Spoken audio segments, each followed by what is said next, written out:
कर लेना। 3 पीढ़ी हमारी बर्बाद हो चुकी है विस्थापित क्षेत्रों में। हेडक्वार्टर कहाँ है? हेडक्वार्टर भेज देंगे, हेडक्वार्टर भेज देंगे। आप आज स्पष्ट बोलिए, आपसे होगा बंद हो जाएगा या आपसे होगा नीति पूर्वक होगा या हम लोग कुछ क्रांति की मसाल फूके यहाँ फिर से? नीति पूर्वक काम होगा कि नहीं होगा? बोलिए, क्या मांग हो रहा है? पता है क्या है इसमें? बताइए तो बोलिए, या हम लोग यहाँ क्रांति की मसाल फिर फूके पैरों में? क्या मजबूरी है? आपकी कोई मजबूरी हुई बताइए। नहीं होगा हमको व्यक्तिगत बताइए। अगर आपको सार्वजनिक लग रहा है कि आपकी लोग हंसी होगी और लोग आपका मजाक उड़ाएंगे, आप हमको व्यक्तिगत बताइए क्या मजबूरी है? एक भी विषय में आप सहमति नहीं है। इनका खेत में छाई गिरा देते हैं। आज कई मैंने आप लोग खुद मिनट्स में लिखते हैं कि हम उसकी भरपाई करेंगे, खेत का समतलीकरण देंगे, छाई को हटाएंगे, मुआवजा देंगे, अभी तक नहीं दे पाए हैं। हेडक्वार्टर कहाँ है? हेडक्वार्टर अरे उतना दिन में लोग तो भगवान और ईश्वर अल्लाह को खोज लेता। बताइए, लोग तो नाम गिना रहे हैं कि लोग गया इलाहाबाद छपरा से आए लोग कब्जा करके बैठे हैं जिनका 1 इंच जमीन नहीं है। ये लोग अपना पूरा मैंने एकड़ में जमीन दे दिया। ये लोग भीख मांग रहा है। एकड़ में जमीन देके बैठा है। 1 एकड़ 4 एकड़ 5 एकड़ जमीन देके बैठा है। लोग भीख मांग रहा है जमीन बैठ के। और जो लोग कहाँ से आए हैं, इन्हें कुछ सारोकार नहीं है, वे लोग मार्केट लेके बैठे हैं। उनका बिजली सड़क सब सुविधा दे रहे हैं। आप लाचार हैं, बोलिए। आपकी लाचारी पे हमको भी एक तरह सारा बिल्कुल गुस्सा नहीं आ रहा है। छोड़ दी सब, क्या झूठ मूठ, आप भी अपना समय ले रहे हैं, मेरा भी समय ले रहे हैं। एक भी विषय में आपको कोई चीज नहीं है। क्या मजबूरी है? आप स्पष्ट बताइए, एकदम स्पष्ट बताइए आपकी मजबूरी क्या है। क्या आप बोल दीजिए कि हम सक्षम नहीं है इन विषय पे बात करने के लिए, हम लोग कोई रास्ता ढूंढेंगे। वैसे भी हम लोग कोई और रास्ता ढूंढ के ही झारखंड राज्य लिए हैं। नीतीश झारखंड राज्य में मिलने वाला था। हम लोग कोई और रास्ता ढूंढ के ही राज्य लिए हैं, तो अपना अधिकार भी ले लेंगे। जो बचेंगे वो लेंगे।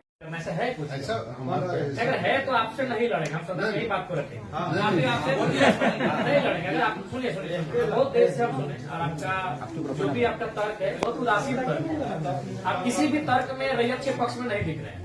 आपका एनर्जी दिख ही नहीं रहा है। सुनिए, आप देखिए, हम बार बार कह रहे हैं कि सही बात है कि हम लोग लड़ते लड़ते बहुत थक चुके हैं। बरसों से नहीं, सदियों से हम लोग लड़ रहे हैं। पर हम लोग विराम चाहते हैं। हम युद्ध नहीं चाहते, हम लोग विराम चाहते हैं। तो हम आप भी एक मनुष्य, आपसे हमारा कोई मतभेद नहीं है। लेकिन क्या आप लाचार हैं तो बताइए, हम सदा नहीं लड़ेंगे। क्या आपका डीवीसी प्रबंधन लाचार है किसी पॉलिटिशियन के सामने? नहीं तो आप एक भी इनके विषय को आप स्वीकार नहीं कर रहे। नहीं सर, जो है हम फैक्ट्स आपको बताएं। न बिजली स्वीकार कर रहे हैं, न पानी स्वीकार कर रहे हैं, न बस की सुविधा को स्वीकार कर रहे हैं, न अतिक्रमण को स्वीकार कर रहे हैं, न आप नियोजन को स्वीकार कर रहे हैं। तो क्या चाहते हैं कि मैंने विस्थापित लोग अपना गांव बोरिया बिस्तरा बांध के कहीं चला जाए? नहीं, हमारा वो मकसद नहीं है जो हमारे यहाँ अभी जो देखिए, आज आप लोगों पे बिल्कुल ऐसा लग रहा है कि हम डीवीसी के कोई पदाधिकारियों से नहीं, हमको लगता है डीवीसी कुछ लाचार व्यक्तियों से बैठे हैं।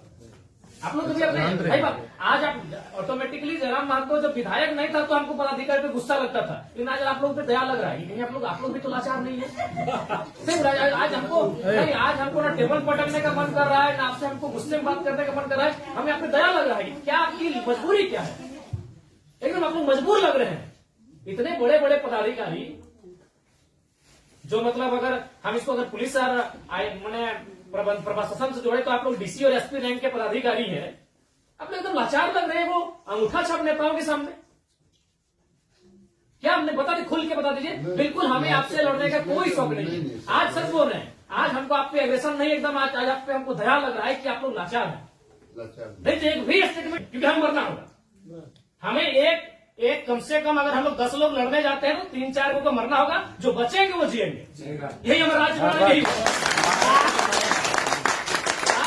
में यही हुआ है। कुछ लोग मरे, जो बचे आज वो जी रहे।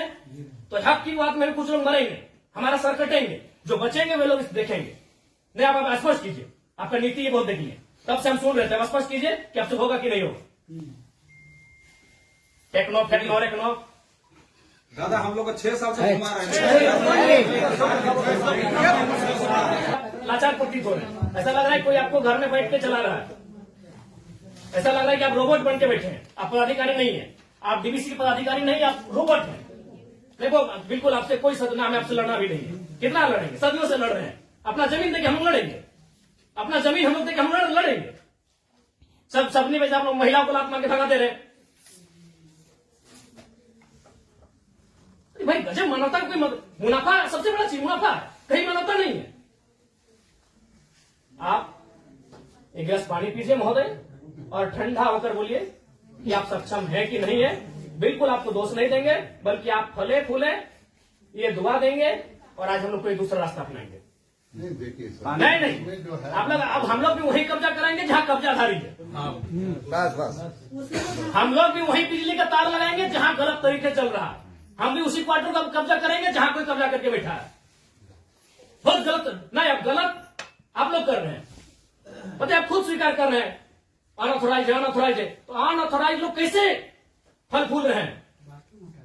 बाथरूम हटा के घर कोई बना दे रहा है, मार्केट बना दे रहा है बाथरूम हटा के, और आपको मैंने आपको कोई जानकारी नहीं, आपको कोई सूचना नहीं।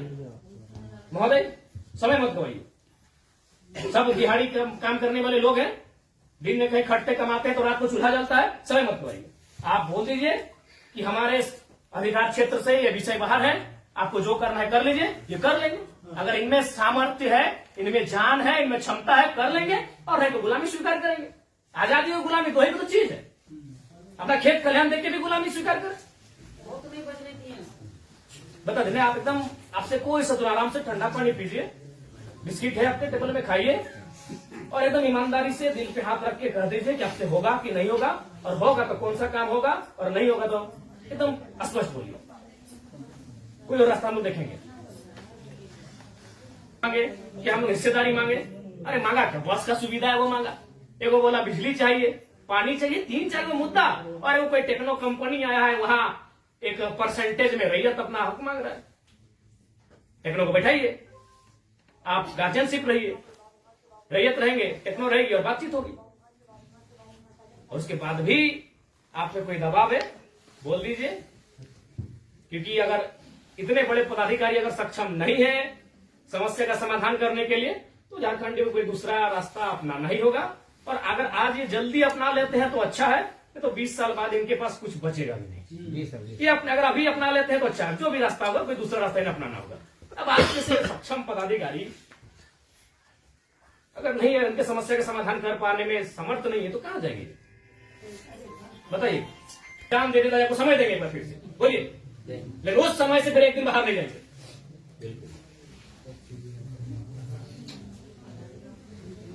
सबको देंगे, अपनी पीढ़ियां बर्बाद कर दी आप लोग को फलने फूलने में। नहीं, इनका एक सवाल आया था कि 10 डिसमिल जमीन बचा है, वो कहाँ जाएगा उसका बाल बच्चा? यदि जॉब भी नहीं मिला उसको, कुछ नहीं मिला, कहाँ जाए? हम लोग सोच के देखते, मानवता भी होती है कुछ, डरावना लगता है। कौन क्वालिटी, वो लोग तो अरबपति लोग को बोलिए ना कि कहे पुटांगड़ है, सब काम छोटे छोटे काम में कितना पैसा चाहिए? इस सफेद पोस्ट नेताओं को कितना पैसा चाहिए? पटना में घर है, छपरा में घर है, पेटे नहीं भर रहे लोग का, लंदन में भी घर है, अखबार पढ़ते थे, विदेश घूम के भी करता है, फिर भी पेट नहीं भर रहे लोग। और उन लोग किस साल के काम कर रहे हैं, बताए 10 डिसमिल जमीन बचा है। अरे हम तो मानवता वहां देखना चाहिए था, वहां प्रोटोकॉल नहीं, वहां नीति नियम नहीं, मानवता होना चाहिए था कि जिस रैयत ने आपको बीटीपीएस को, आपके डीबीसी को अपना सारा जमीन दे दी एकड़ एकड़ में, 10 डिसमिल मात्र बचा है, कैसे जीवन यापन होगा? वहां तो मानवता आपको देखना चाहिए था। गजब का सिस्टम बनाकर, गजब का लीला बनाकर रखती है। साफ शब्दों में कहा जाए तो विस्थापन है, वो साइलेंट किलिंग है झारखंड, साइलेंटली खत्म किया जाता है।